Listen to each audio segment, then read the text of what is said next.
Hello ma douce et bienvenue dans ce nouvel épisode de podcast. Nous sommes mardi, c'est le jour où on est assez et on se retrouve entre nous. Et j'aimerais commencer cet épisode avec une phrase très simple mais assez quand même inconfortable que j'adore et qui a vraiment changé ma vie. C'est que, roulement de tambour, le temps va passer quoi qu'il arrive.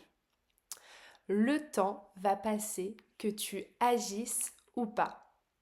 Et du coup, tu l'as compris, on va passer les 20 prochaines minutes ensemble à parler de cette phrase, de ce qu'elle m'inspire, de ce qu'elle m'a permis de faire ou au contraire de ce qu'elle ne te fait pas faire aussi. Le temps passe pendant que tu réfléchis. Il passe pendant que tu doutes, il passe pendant que tu te compares aux autres, sur Instagram par exemple, au hasard.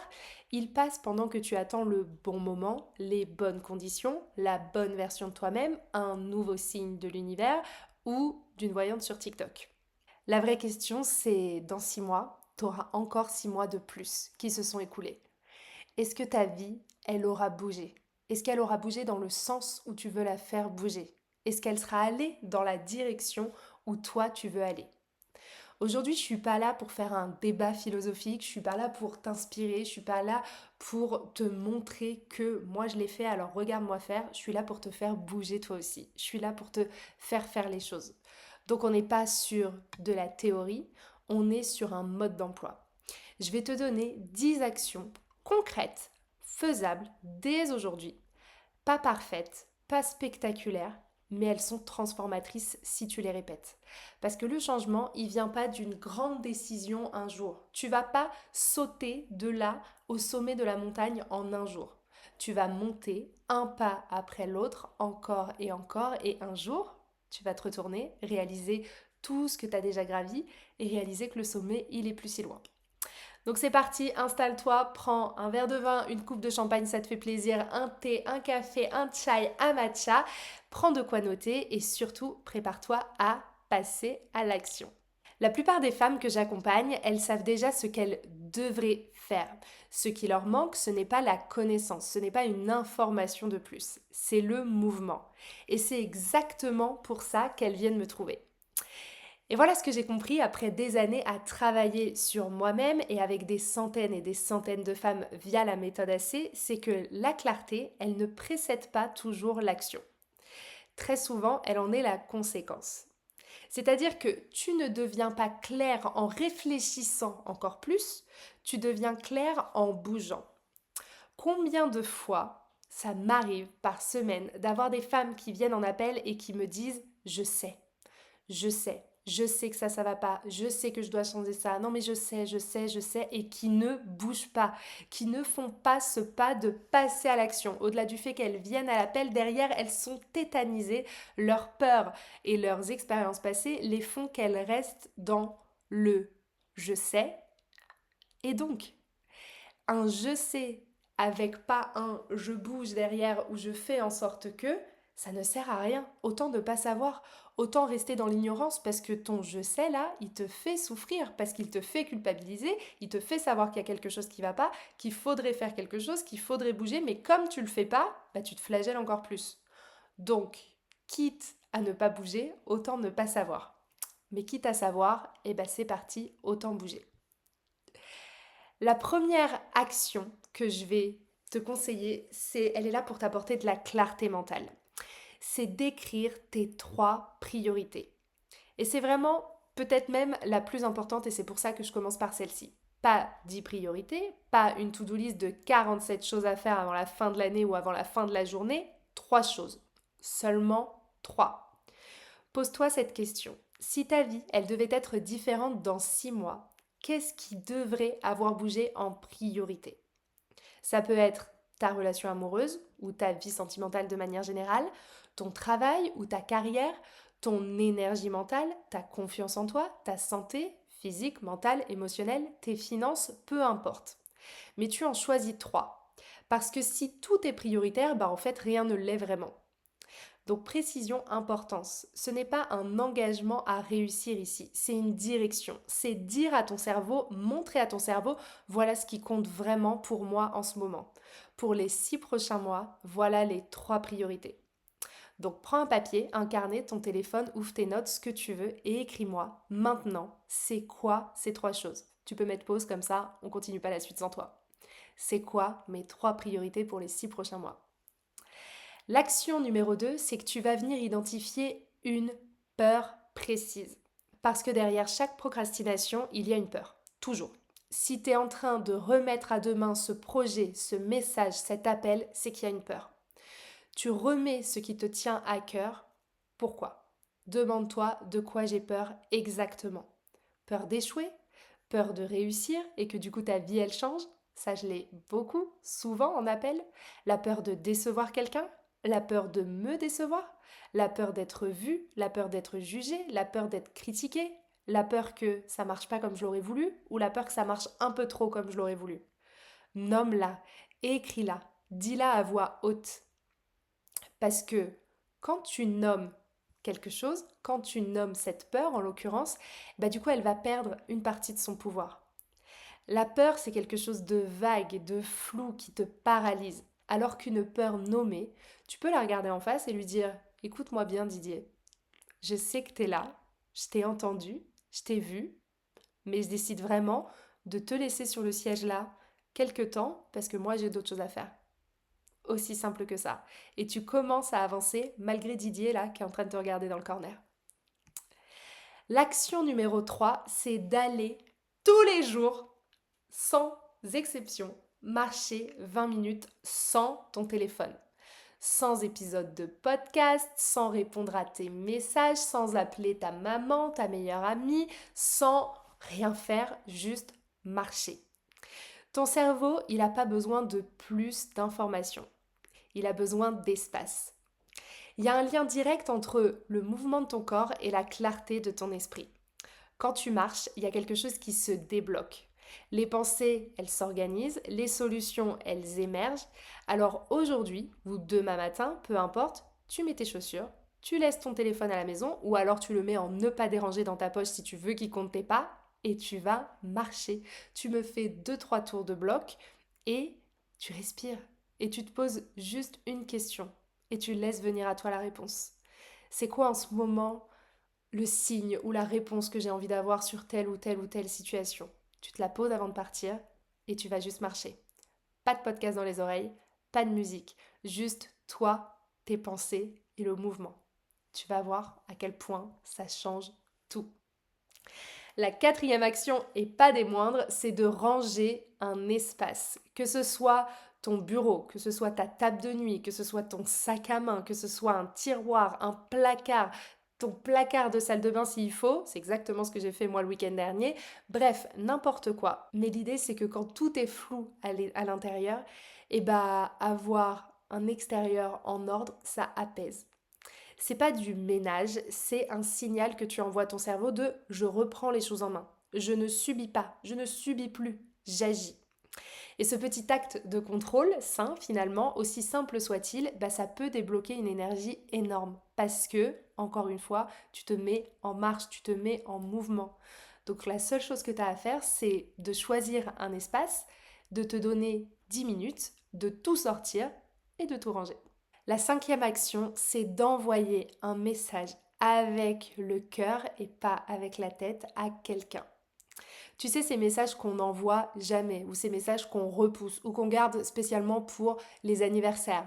Un, je pensais à toi. Un, merci pour ce que tu as fait. Merci d'être dans mon quotidien. Merci d'être toujours autant présent. Tu comptes pour moi. Un, je t'aime peut-être. Les relations, elles ne meurent pas souvent par conflit. Elles meurent par négligence.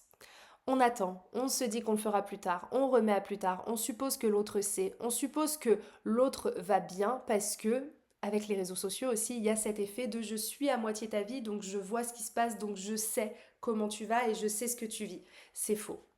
Et au final, bah, le temps il passe, on ne fait rien et la relation, elle s'effrite. Aujourd'hui, pense à une personne qui compte pour toi, qui a compté pour toi, pour qui une action, un mot a vraiment marqué ton quotidien et a compté pour toi, et envoie-lui un message. Ça peut être court, je m'en fiche, ça a juste besoin d'être quelque chose de simple et quelque chose de vrai. Ça va te prendre 30 secondes, peut-être même un peu moins, et ça peut changer la journée de cette personne, mais ça va surtout aussi changer la tienne. La sixième action, c'est de venir dire non à quelque chose. Ah, je sais, celle-là, elle va pas te plaire et tu l'apprécies pas particulièrement et tu vas peut-être même couper cet épisode à partir de maintenant. Mais le non, c'est un acte de respect. C'est un acte de clarté, c'est un acte de maturité. Parce que chaque oui inutile, c'est un non que tu te fais à toi-même. Donc finalement, chaque non que tu vas faire à quelqu'un d'autre, c'est un oui que tu vas avoir pour toi-même. Donc regarde ton agenda, regarde les engagements que tu as pris, les habitudes que tu as pour cette semaine et identifie une chose à laquelle tu vas dire non finalement. Un dîner où t'as pas vraiment envie d'aller, un verre que t'as repoussé, mais parce qu'en fait finalement ça te dit pas tant, un date, un engagement que t'as pris par culpabilité, bref, une habitude qui te vide, un oui qui te prend plus d'énergie qu'il ne t'en donne. Donc au lieu de te remplir, ça te vide. Du coup, on arrête le oui automatique, on le remplace par un non. Et c'est pas non à toi que je me dis, c'est un oui à moi que j'affirme. Dire non, c'est pas être égoïste, c'est protéger ton énergie pour ce qui compte vraiment. Crois-moi, ça va peut-être piquer un peu au début, tu vas peut-être avoir un petit boule au ventre, un petit peu le cœur qui se serre de te dire ouah, je dois vraiment faire ça, mais tu finiras par me remercier. Et si encore une fois, c'est un pas qui est trop dur à faire pour toi aujourd'hui, le fait de savoir dire non, le fait de savoir poser tes limites, c'est exactement ce que je travaille avec la méthode AC, avec les femmes qui rejoignent la méthode. Ce principe de venir s'affirmer sans culpabiliser, sans passer pour une égoïste, sans mettre les autres dans le mal ou plus bactère, mais arrêter toi de te mettre dans le mal ou plus bactère. Arrêter de faire passer les besoins, les envies, les conditions des autres avant les tiennes. C'est exactement ce qu'on apprend ensemble. Donc si tu veux en savoir plus, tu peux réserver un appel de diagnostic 100% gratuit, sans engagement obligatoire, grâce au lien qui se trouve dans la description de cet épisode, de cette vidéo. Et on en parle ensemble, de vive voix, pas pour 2 minutes, pour faire un petit peu de place et mettre de la clarté dans ta vie finalement.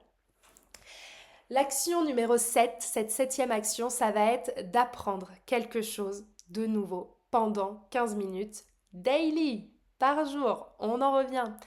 T'as pas besoin de faire une formation longue, t'as pas besoin d'être prête, t'as pas besoin d'attendre lundi prochain, septembre, le mois de janvier. T'as juste besoin de 15 minutes aujourd'hui et t'y mettre. Ça, c'est aussi la base de la méthode AC. 15 minutes par jour. Parfois, c'est même juste 10 minutes. Un cours en ligne, une vidéo YouTube, un chapitre d'un livre, un article, un tutoriel, que sais-je, 15 minutes par jour pendant un an, c'est toute ton identité qui va changer. C'est pas juste une compétence, c'est devenir quelqu'un qui apprend. Et c'est devenir quelqu'un qui a de la discipline. Et c'est devenir quelqu'un qui grandit, quelqu'un qui ne stagne pas. Donc tu peux choisir un sujet qui t'intéresse, peu importe. T'es pas obligé que ce soit toujours le même non plus. Tu lances un créneau, 15 minutes et tu commences. Le secret, c'est de te mettre en mouvement, c'est de te mettre en action. Et si ça devient trop dur de te dire ouais, 15 minutes c'est trop long, commence avec un espèce de décompte de 5, 4, 3, 2, 1, 0, je m'y mets 5 minutes. Et tu verras que derrière, les 15 minutes, elles seront faites easy et que tu vas vraiment réussir à t'y tenir. La huitième action, et celle-ci, elle est pour toutes mes jolies perfectionnistes. Oui, oui, je vous vois, je vous entends, je vous lis dans les commentaires, je vous lis dans mes messages aussi. Faire quelque chose de médiocre.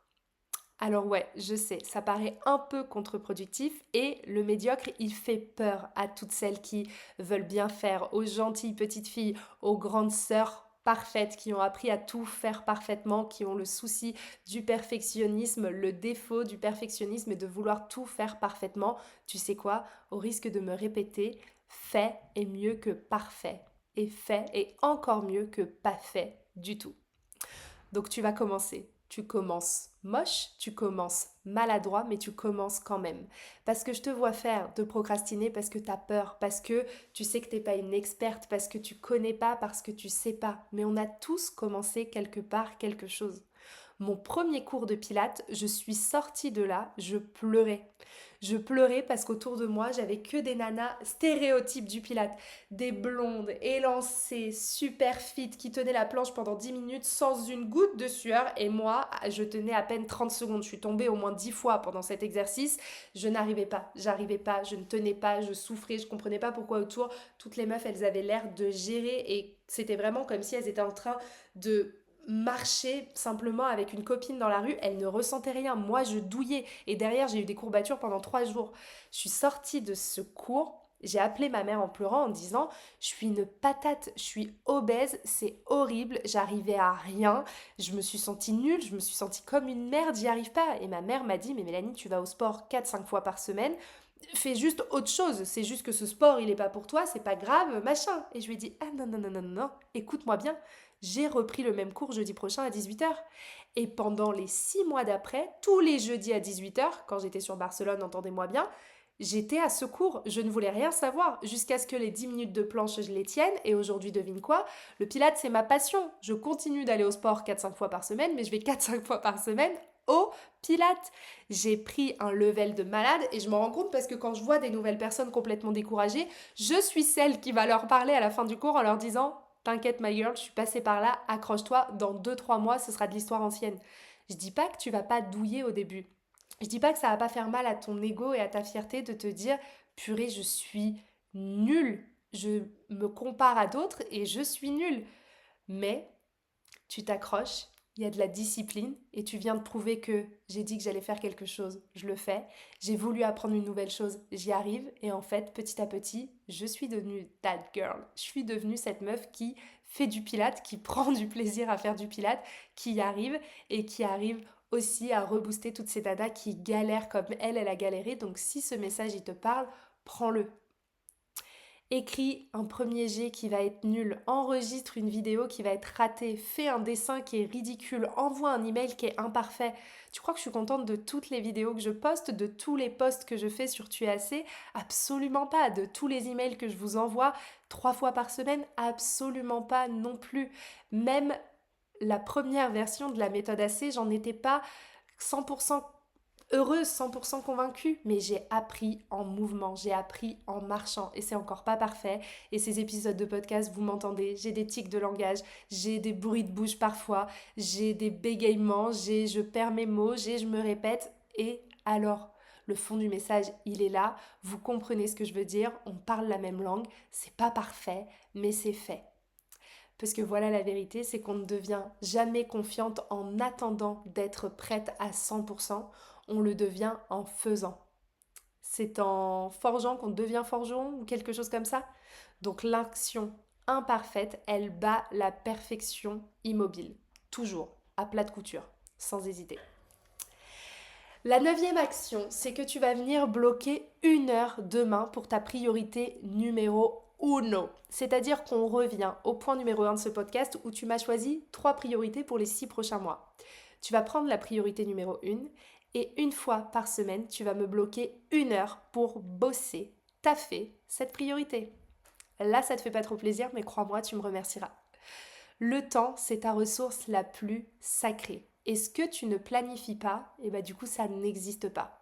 Tu n'es pas ce que tu dis que tu vas faire, tu es ce que tu fais. Donc, ouvre ton agenda, trouve 1 heure dans ta semaine et bloque-la, comme si c'était un rendez-vous médical non négociable. Là, c'est un rendez-vous de toi avec toi-même et c'est même un rendez-vous encore plus important. C'est un rendez-vous avec toi et ta future toi. On a bien envie de la rencontrer celle-là, et plus vite que prévu. 1 heure pour travailler sur ton projet, 1 heure pour toi, 1 heure pour avancer sur ce qui compte vraiment. Pas quand j'aurai le temps, pas quand ça se sera passé, demain, à 1 heure précise, bloqué dans l'agenda, pas d'excuses, pas de décalage. Parce que si tu attends d'avoir le temps, tu ne l'auras jamais. Tu ne le prendras jamais. Je crois que c'est plus ça la bonne formule. Et enfin, la 10e action, et pas des moindres, c'est que tu vas me supprimer une distraction. Ce ne sont pas les grands dramas qui nous bloquent, ce sont les petites fuites quotidiennes.